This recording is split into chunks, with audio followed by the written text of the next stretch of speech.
Okay, so there was another attack today in Lebanon. Um, this time it was radios instead of pagers, but it just goes to show you that the attackers don't really care about civilian casualties, because after yesterday's attack, where thousands of people who were uh, casualties, civilian casualties, you would think that they would say, you know what, how do we know that the people we're targeting, um, it'll only get those people. It won't. We're not gonna. It won't hurt civilians. Because there could be somebody driving and it blows up, and that person ends up, who knows, in an accident or something, or somebody could be on a plane and it blows up or whatnot. So yeah, and yesterday we saw. Well, I've heard that children were part of the casualties. So you would think, anyone with some morality would probably not continue to do another second wave of attacks, but apparently they did. Now, the reason I'm talking about this is because of, since I'm an American, and I'm also a veteran. I'm a veteran without any government assistance. I've applied multiple times over the last 10 years for government assistance and have been denied. And I'm not the only one. I'm not the only veteran that faces problems with the government, with benefits or unemployment. I'm also unemployed. Also, I struggled with employment since I left the army back in 2012. And yet they have hundreds of billions of dollars, probably trillions of dollars, that they've given in foreign aid to countries like the one I don't feel like mentioning them, and a country that commits atrocities like the terrorist attack of yesterday, but they won't help out their own citizens, their own former government employees.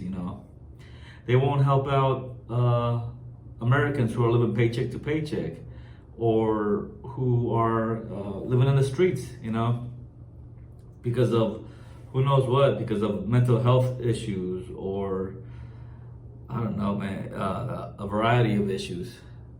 But they'll bend over backwards to help some nation freaking hundreds of miles away, because that's their buddies. That behind closed doors, you have all these people doing each other's favors. And that's what pisses me off. So I just want to tell people that the elite in real life, like, they don't really care about us. They pretend, these politicians, when they say they care about us, they care about themselves. They care about their little circles. They'll tell us, that they're just like us, that they really care about us. I don't care whether you're Republican or Democrat. It's the same thing. It's all about them, and like, just historically, because they switch office back and forth, and yet we still have the same issues. I've been going through these issues under 4 different presidents now, or let me see, yeah, 4 different presidents. So it's not it's not a party issue. It's basically it's a class issue almost. And I just want to tell people, man, this is why you have to take care of yourself, because the government doesn't really care about you. This is why you have to strive to be financially independent. Find ways to make money that in a way that you're not limited by your job, like working a regular 9 to 5. You know, I'm lucky that I found crypto. I know a lot of people think crypto is a scam. I thought it was a scam, but it works for me. You know, okay, I trade 24/7, 365, and what I make, I keep tax free because that's my business and my business alone. You know, and I'm glad I found that, and I'm hoping to find other things like this. And right now I'm gonna play a clip of something that happened 10 years ago, just to show you how America doesn't really care about its own troops or its own citizens. Welcome back to Capitol Review. I'm Mark Hall. This month marks the 10th anniversary of the Phoenix VA scandal. 40 veterans died while waiting treatment. The Arizona hospital faced scandal over long wait times for veterans seeking medical care and falsifying records to cover those delays. DC News Now's Tosin Fakile speaks with John Burns with Concerned Veterans for America on what additional steps need to be taken to help veterans and make sure this doesn't happen again. John, thank you for being here with us. So, Concerned Veterans for America continue to fight 10 years after the Phoenix VA scandal. So why is it so important to keep talking about this? Because the VA hasn't improved the kind of health care that veterans like myself and my brothers and sisters get. The Phoenix VA scandal revealed pretty deep corruption and maladministration within the Department of Veterans Affairs, particularly the Veterans Health Administration. And they were keeping secret wait lists so that they could collect bonuses, senior administrators could collect bonuses, while veterans waited for their health care longer than what was being reported. Denied care, delayed care can be deadly care. So it's been 10 years. We've seen Congress pass 3 laws calling for more accountability and greater choice in the Department of Veterans Affairs for the way they issue health care, allowing veterans to go out into the community and get their care there. And yet the bureaucracy just continues to resist letting veterans do that. They find ways to work around these bills that Congress has passed. And before we get to what Congress needs to do, why do you think it is a challenge for veterans to get better health care? Well, you know, some veterans live in rural areas, others just urban impediments make it hard for them to get to a nearby VA. You know, traffic lights get in the way, right? Drive times are important. And the Department of Veterans Affairs services 10 million enrolled veterans or so. And it's a big system and it's not always convenient for people, right? And veterans often live right next to community hospitals where if the VA was just willing to send them out to those hospitals or those private providers, they'd be able to get their care a lot faster and in a timely fashion and from high quality care as well. And obviously you guys pushing for things to be done. So what solutions do you think Congress should pass?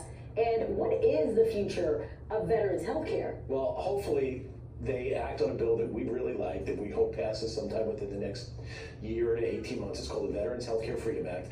It's co-sponsored in the House or sponsored in the House by Representative Andy Biggs out of Phoenix, Arizona. He's just north of where the hospital itself is. Many of his voters actually the veterans get their health care from that VA system. So he's very, very invested in this. Also, Senator Blackburn has sponsored a similar bill, same name in the House. And basically this would allow veterans the freedom to pick their health care wherever they wanted to get it. They would be able to have the VA dollars follow them to their doctor or their provider. And we've been on the Hill today. We were just out in front of the Capitol with a small press conference with dozens of veterans and their supporters, with Representative Biggs calling on Congress to help pass this bill. And, you know, getting to pick where they want to go is important. I just really want to ask you really quick. You said veterans sometimes have to wait. How much of a wait time do they get when they go to seek this community care? Well, if they get community care, it's often very rapid. You know, it just depends on which VA hospital or which VA clinic you're talking about.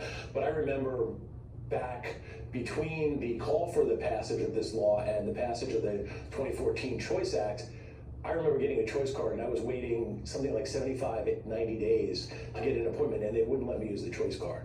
And that was just one incident. And it swings back and forth as they open new facilities, as things like COVID happens. But there are veterans who are waiting 45, 70 days for specialty care, for primary care. Wow, John, thank you for... Yeah, I remember waiting like 8 months. They would schedule my appointments for 8 months down the line. And I was like, well, I don't know what the hell I'm going to be doing that day, you know? Because I don't know what I'm doing 8 months from now, you know, especially with work, because going from job to job, not knowing, not having a steady steady job, you can't really plan 8 months ahead of time for a doctor's appointment. And that's usually how it was. All my appointments every time, they were several months down the line. And if you want to change it, it's always a hassle. But again, I bring all this up just to show you that if they don't really give a damn about their own veterans, what do you think do you think they care about their own citizens? Look, there was an American girl who was killed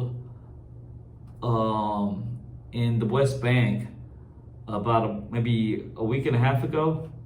Did it really make the news, national news? Maybe. I made a video about it saying that it would be old news like in half a day or a day. Like it's especially because the White House, the government, does not want any negative attention that is brought with their allies.